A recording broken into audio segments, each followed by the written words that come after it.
They lost in the conference tournament, and they were up in that game, in that semifinal game. And this kid, Angel Reese, has something about her. Her personality, contagious. She makes, I can't take it. Because you got to take it too. Yeah, you got to take it. And you got to take it with a smile, you know?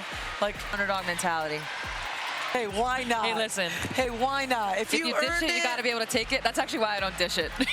You might be wondering why Angel Reese is so bothered by Caitlin Clark comparisons. After all, isn't being compared to a star player a good thing? Not always. Here's why these comparisons are driving Reese up the wall. Let's rewind to the 2023 NCAA championship game. Reese and Clark faced off in a showdown that had everyone talking. How big was it? Try 9.9 million viewers. Big, that's right. One of the most watched NCAA games ever. But here's where things got spicy. Reese pulled out the "you can't see me" gesture towards Clark. Boom, just like that, fans were split. Some called it bad sportsmanship, others said it was just part of the game. This moment lit the fuse on a rivalry that's still burning hot. And get this, that single game, it set off a chain reaction that's still shaking up women's basketball today. Want to know how? Stick around, because we're about to break it all down for you. Now, let's talk numbers. Caitlin Clark is putting up a jaw-dropping 31.7 points per game. Minutes left. Didn't want them to think there was 10. Clark, oh my! And Iowa had switched up to a zone defense. They will continue to switch their defenses all game long. Oh, Reese, rebound, and Williams able to hold on to it for LSU. Angel Reese getting some space and knocks it down. That's not just good, it's video game good. Angel Reese, she's averaging 18.7 points. A solid number, but it's not setting the world on fire like Clark's stats. You might be thinking, well, that settles it. Clark's the better player, right? Not so fast. This is where things get tricky and where Reese starts to feel the heat. See, these comparisons aren't just about points. They're about how people see these two players. And for Reese, it feels like she's always coming up short. But here's the thing, Reese isn't trying to be Clark. She's got her own game, her own strengths. While Clark's lighting up the scoreboard, Reese is dominating in other ways. She's a rebounding machine, ranking second in the entire nation. And on defense, she's a force to be reckoned with. So why does Reese get so frustrated when people compare her to Clark? It's because these comparisons often focus on what Reese can't do, instead of what she can. They talk about her struggles with shot creation and finishing around the rim, but they don't always give her credit for the way she owns the boards and locks down on defense. It's like comparing apples and oranges. Sure, they're both fruits, but they bring different things to the table. Clark's the offensive powerhouse, while Reese is the all-around player who impacts the game in multiple ways. But lately, Reese has been facing some challenges. In her last 4 games, she's only been shooting at 30%. That's a tough stretch for any player, let alone one who's constantly being measured against one of the hottest scorers in the game. And it's not just about the numbers. Reese's role on her team has changed. With new players like Haley Van Lith joining LSU, Reese has had to adjust her game. Her scoring average has taken a hit, but that doesn't mean she's any less valuable to her team. In fact, when you look at the advanced stats, Reese is still providing positive value on the floor. But those aren't the numbers that make headlines. They're not the stats that people share on social media or talk about on sports shows. This is where the frustration really kicks in for Reese. It's not just about being compared to Clark. It's about feeling misunderstood and undervalued. It's about knowing you're making a big impact on the game, but seeing all the attention go to someone else. Sonano trying to get it back to her. Clark again! Here in the third quarter. With 3 fouls. Clark separates and knocks down another. Reese wants it. Using the jab step, Reese nuzzles in and finishes. One basketball analyst put it this way: focusing so much on comparing Reese to Clark will only up the scrutiny for Angel when she should be able to grow her game and shine for the tenacity she already brings. In other words, these constant comparisons aren't just annoying, they're potentially holding Reese back from developing her own unique strengths. And let's be real, we're talking about 2 very different players here. As another expert noted, it's clear we are dealing with 2 different levels of player when discussing the 2 WNBA rookies, despite what any NBA 2K ratings might say. Reese and Clark have different roles, different strengths, and different impacts on the game.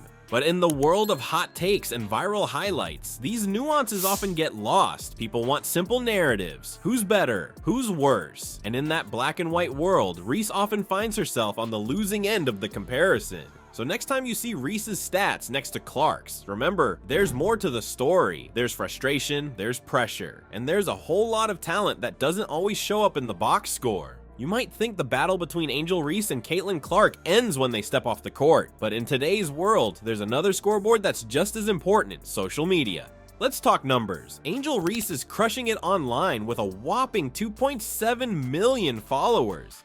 Clark, she's got 1.2 million. That's a pretty big gap. But what does it really mean? For starters, it means Reese has a huge platform. Every post, every tweet, every TikTok she makes reaches millions of people. That's a lot of eyes watching her every move. And with great followers comes great pressure. Think about it. When you've got that many people following you, everything you do gets amplified. A bad game? Millions see it. A controversial comment? It's all over the internet in seconds. It's like playing basketball with the whole world watching even when you're not on the court. And Angel Reese knows a ring is coming.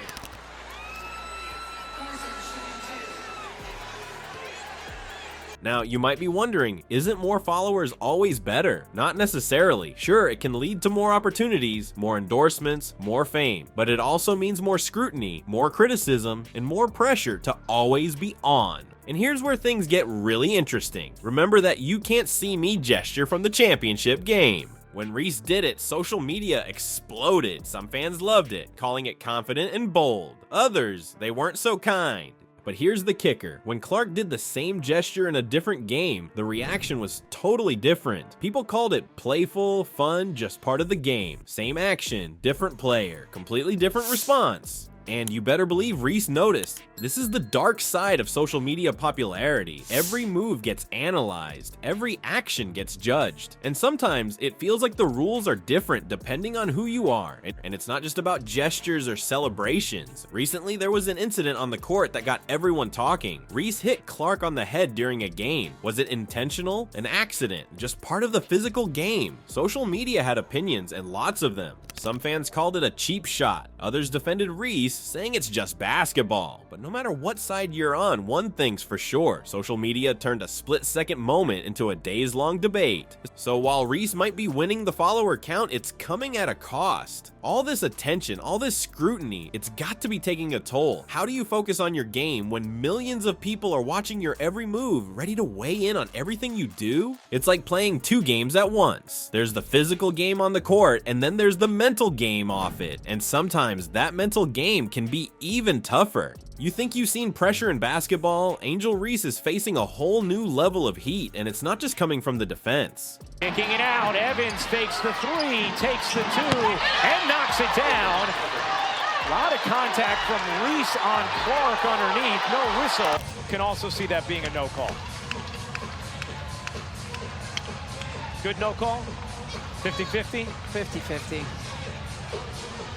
Let's talk numbers, but not the kind you're used to. We're not looking at points per game or rebounds. We're zooming in on something that's got everyone talking. Reese's shooting percentage from 5 to 9 feet. It's sitting at a jaw-dropping 11.5%. That's not a typo, 11.5%. Now, you might be thinking, okay, that's not great, but it's just one stat, right?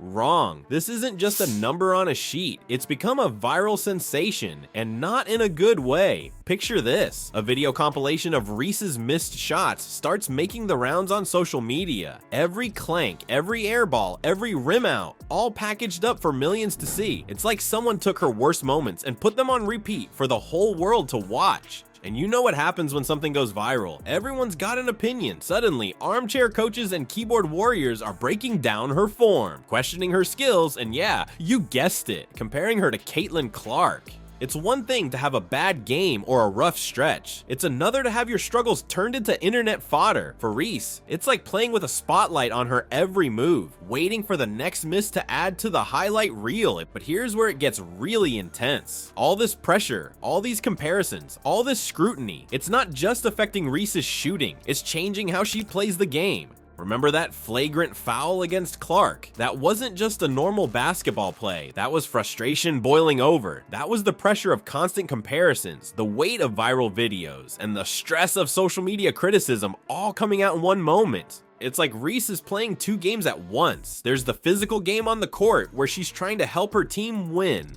Then there's the mental game where she's battling against comparisons, criticism, and her own frustrations. And get this, in the middle of all this drama, guess who steps up to support Reese? None other than Clark herself. Yeah, you heard that right, the player Reese is constantly compared to, the one she's had on-court beef with, is publicly backing her up. Clark said, "I think what Reese has done with her platform has been absolutely incredible." Talk about a plot twist, right? It's like Clark is saying, hey, we might be rivals on the court, but off the court, we're in this together.